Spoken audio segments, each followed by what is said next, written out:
Let's mic Rajasthan news. नमस्कार, मैं शिवांगी। आप सुन रहे हैं लेट्स माइक राजस्थान न्यूज। चलिए नजर डालते हैं आज की हेडलाइंस पर। पंचायत चुनाव को लेकर गतिविधियां तेज, आरक्षण डेटा पर आयोग की नजर। एनएसयूआई ने सीबीएसई चेयरमैन तबादले को बताया छात्रों की जीत। टीकाराम जूली ने ईआरसीपी पर सरकार को घेरा। जयपुर में भाजपा नेता की गला काटकर हत्या। और अब खबरें विस्तार से। राजस्थान में पंचायत राज संस्थाओं और नगरीय निकाय चुनावों को लेकर एक बार फिर गतिविधियां तेज हो गई है। राज्य निर्वाचन आयोग राजस्थान ने पंचायत राज विभाग और स्वायत्त शासन विभाग से आरक्षण से जुड़े नवीनतम आंकड़े उपलब्ध कराने को कहा है। आयोग का कहना है कि डेटा मिलते ही चुनावी प्रक्रिया को आगे बढ़ाने की दिशा में काम शुरू किया जाएगा। एनएसयूआई के अध्यक्ष विनोद जाखड़ ने सीबीएसई चेयरमैन और सचिव के तबादले को लेकर आंदोलन की छोटी लेकिन महत्वपूर्ण जीत बताया है।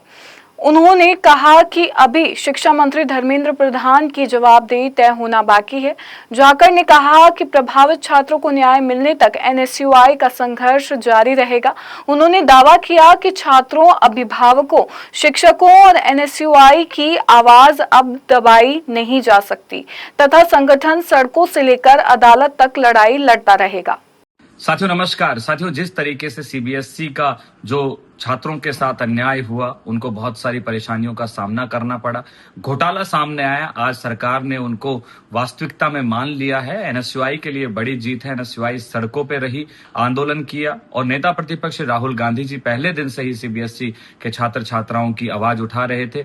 आज सरकार ने सीबीएसई के अध्यक्ष और सचिव दोनों का तबादला कर दिया है। इससे एक चीज समझ में आती है कि सीबीएसई और सरकार दोनों पूरी तरीके से जो है नाकाम थे। एनएसयूआई सीबीएसई के छात्रों के साथ में खड़ी है, उनके लिए संघर्ष करती रहेगी, चाहे कोर्ट जाना पड़े, चाहे संसद तक हमें लड़ना पड़े, चाहे सड़कों पे संघर्ष करना पड़े, हम सीबीएसई के छात्रों के साथ में हैं। धन्यवाद, नमस्कार। राजस्थान के कांग्रेस नेता प्रतिपक्ष टीकाराम जूली ने पूर्वी राजस्थान नहर परियोजना को लेकर सरकार पर निशाना साधा है। उन्होंने कहा कि आरसीपी को राष्ट्रीय परियोजना घोषित करने का वादा किया गया था, लेकिन लंबे समय बाद भी इस पर ठोस प्रगति नहीं दिख रही है। जूली ने आरोप लगाया कि जनता से किए गए वादों के बावजूद परियोजना को लेकर केवल घोषणाएं ही हुई है और जमीनी स्तर पर काम अपेक्षित गति से नहीं बढ़ा है। कि मुख्यमंत्री कह रहा था कोई मेरे पे उंगली उठा दे, यानी किया क्या है जो कोई उंगली उठाएगा? उंगली तो तभी उठेगी जब कोई काम करोगे। उंगली मैं उठा रहा हूँ, बता दो। यहाँ जो नीट का पेपर लीक हुआ तो 9 दिन तक मुकदमा दर्ज क्यों नहीं हुआ? बता दो। मैं उंगली उठा रहा हूँ, उदयपुर के अंदर जो आदिवासियों की जमीन जो है दबाई गई, उन पे क्या कार्रवाई की? बता दो, दे दो जवाब, बताओ। आप केंद्रीय नेतृत्व आप बताएं कि आपने जो पीकेसी, राम जल सेतु और ईआरसीपी का नाम बदल के जो काम किया और आपने कहा राष्ट्रीय परियोजना बनाएंगे, क्या परियोजना बना पाए आप? बताइए, जवाब दीजिए। आपने 35 लाख करोड़ के एमओयू के दावा किया था, उसकी हवा निकल गई, धरातल पे क्या हुआ? मैं पूछ रहा हूँ, आप बताइए, जवाब दीजिए। जनता जवाब चाहती है। राजस्थान की जनता के युवाओं से जो आपने झूठे वादे किए ना, उनका जवाब चाहती है। आप बताइए कि आपने 35 लाख करोड़ के एमओयू की बात कही थी, कितने धरातल पे आए? ईआरसीपी के लिए मोदी जी ने 2 बार घोषणा की थी कि हम इसको राष्ट्रीय परियोजना घोषित करेंगे, और 2.5 साल से ज्यादा गुजर गया, 1 रुपया भारत सरकार नहीं दे रही है। जयपुर के मोहनपुर कस्बे में भाजपा नेता राम अवतार उर्फ पप्पू असवाल की निर्मम हत्या से सनसनी फैल गई है। मृतक भाजपा अनुसूचित जाति मोर्चा के पूर्व मंडल अध्यक्ष बताए जा रहे हैं। घटना के बाद ग्रामीणों में आक्रोश है और आरोपियों की गिरफ्तारी की मांग को लेकर थाने पर धरना दिया गया। राम अवतार असवाल देर रात बस स्टैंड के पास स्थित अपने कबाड़ गोदाम में लहूलुहान हालत में मिले। धारदार हथियार से गला काट कर हत्या की आशंका जताई जा रही है। पुलिस ने निम्स अस्पताल पहुंचाया, जहां डॉक्टरों ने मृत घोषित कर दिया। एफएसएल टीम ने मौके से साक्ष्य जुटाए हैं और पुलिस जांच में जुटी है। कैसे निर्मम हत्या करी गई, दरिंदगी से, क्रूर तरीके से हत्या करी गई। हम पप्पू जी के साथ, परिवार के साथ बैठे। पप्पू जी की हत्या होना और थाना परिसर के बिल्कुल नज़दीक होना ये कानून व्यवस्था के मुंह पर तमाचा है। हम सब लोगों की एक डिमांड है कि सबसे पहले हत्याकांड खुले और हम पीड़ित परिवार के साथ तब तक मौजूद हैं जब तक पीड़ित परिवार की सहमति शासन प्रशासन से नहीं बन जाती। हमारी सीधी सी मांग है कि अगर ऐसे राजधानी क्षेत्र में ऐसी घटनाएं होंगी, नगरपालिका क्षेत्र के परिसर में जो मनोहरपुर थाना से 200-300 मीटर की दूरी पर वो घटना स्थल है, अगर ऐसी घटनाएं यहाँ पर होती है तो आम जन का भरोसा उठ जाता है। राजस्थान की कानून व्यवस्था बिल्कुल मखौल बनी हुई है। भाई हूँ छोटा।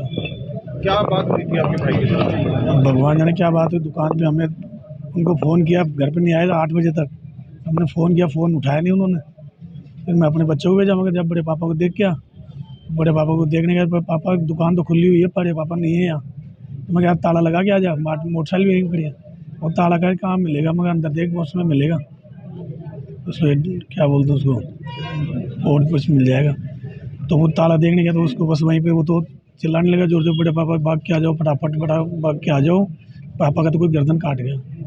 कल 10 बजे करीब सूचना मिली कि पप्पू खटीक जो कबाड़ का काम करता है, वो पूर्व में बीजेपी के भी सदस्य रहे हैं, उनकी कोई अज्ञात व्यक्ति ने गला रोट के हत्या कर दी थी। इसकी सूचना में मौके पर गए, फिर हर बिंदुओं पर जांच चल रही है। कोटा में ऊर्जा मंत्री हीरालाल नागर ने परवन परियोजना और लिफ्ट सिंचाई योजना की समीक्षा करते हुए अधिकारियों को सख्त निर्देश दिए। मंत्री ने परियोजना में देरी पर नाराजगी जताते हुए लापरवाही बर्दाश्त नहीं करने की चेतावनी दी। सांगोद स्थित आवास पर हुई बैठक में मंत्री नागर ने परियोजना के बिजली कनेक्शन इंडस्ट्रियल की बजाय कृषि टैरिफ पर जारी करने के निर्देश दिए। साथ ही लिफ्ट परियोजनाओं की टेस्टिंग और कनेक्शन प्रक्रिया में तेजी लाने को कहा। मंत्री ने कहा कि सिंचाई सुविधाओं से कोई गांव वंचित नहीं रहेगा। श्रीगंगानगर के पदमपुर में एसीबी ने बड़ी कार्रवाई करते हुए एक पटवारी को 50,000 रुपए की रिश्वत लेते रंगे हाथों गिरफ्तार किया है। आरोपी संयुक्त खाता विभाजन के बदले रिश्वत मांग रहा था। एसीबी के अनुसार पटवारी अंकुश कुमार ने 1 लाख रुपए की मांग की थी। शिकायत सत्यापन के बाद ट्रैप कार्रवाई की गई और पहली किस्त लेते ही आरोपी को गिरफ्तार कर लिया गया। मौके से रिश्वत राशि बरामद कर जाँच शुरू कर दी गई है। सर क्या कहेंगे, आज एसीबी की टीम ने रिडमल सर में कार्रवाई की? उप तहसील रिडमल सर के पटवारी को आज ट्रैप किया गया है, जो गंगानगर जिले में, और इसमें 50,000 रुपये की रिश्वत लेते पकड़े गए हैं। 1 लाख रुपये की रिश्वत की डिमांड की थी। सर किस मामले के अंदर? ये नामांतरण खाता विभाजन के नाम पर पैसे मांगे थे। बीकानेर एसीबी एसयू की टीम ने गिरफ्तार किया। मकराना शहर के अंजुमन मुस्लिम कब्रिस्तान में चोरी की बड़ी घटना सामने आई है। चोर हाई मास्ट लाइट और विद्युत उपकरण चुरा कर फरार हो गए। समिति पदाधिकारियों ने बताया कि कब्रिस्तान में लगी मोटर केबल, मरकरी लाइटें और लोहे के सामान चोरी हो गए। घटना के बाद पुलिस को शिकायत दी गई और जांच शुरू कर दी गई है।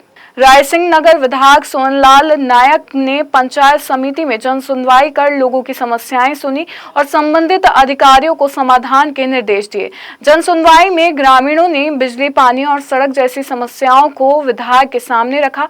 विधायक ने विभागीय अधिकारियों को शीघ्र समाधान के निर्देश देकर लोगों को राहत दिलाने का भरोसा दिलाया। डेली 11 बजे के बाद में 5, 6, 7 बजे तक बैठते हैं और क्षेत्र के जो भी जन समस्याएं हैं लेकर हमारे क्षेत्र के लोग आते हैं। उन जन समस्याओं को संबंधित अधिकारियों से बात कर तुरंत निस्तारण के लिए कहा जाता है और उसमें उन जन समस्याओं पे पूरा फोकस रहता है। उन जन समस्या को चाहे वो पानी की हो, बिजली की हो, बिजली की हो, सड़क की हो या अन्य कोई भी मुद्दा, चाहे रेवेन्यू की हो, तुरंत कार्रवाई करके अधिकारियों को। जालोर के भीनमाल थाने में पुलिस कर्मियों पर युवती और उसके परिवार से मारपीट के आरोप लगे हैं। पीड़ित परिवार ने एसपी से शिकायत कर न्याय की मांग की है। युवती का आरोप है कि पुलिस ने मोबाइल छीनकर वीडियो डिलीट कर दिया और मारपीट की। मामले को लेकर निष्पक्ष जांच और कार्रवाई की मांग उठी है। पुलिस वाला ने मेरे टी-शर्ट के अंदर हाथ डाला और मेरी पैंट खींचने का कोशिश की, जिसमें फोन था मेरे जेब में, वो निकालने की कोशिश की और टी-शर्ट। मैं शिवांगी, लेट्स माइक स्टूडियो से जुड़े रहिए हमारे साथ। राजस्थान न्यूज में रोज शाम 4 बजे नॉन स्टॉप न्यूज को रेडियो पे सुनने के लिए डाउनलोड करें लेट्स माइक ऐप। नमस्कार। आप सुन रहे थे let's make more than radio. Follow कीजिए हमें हमारे सोशल मीडिया प्लेटफॉर्म्स पर।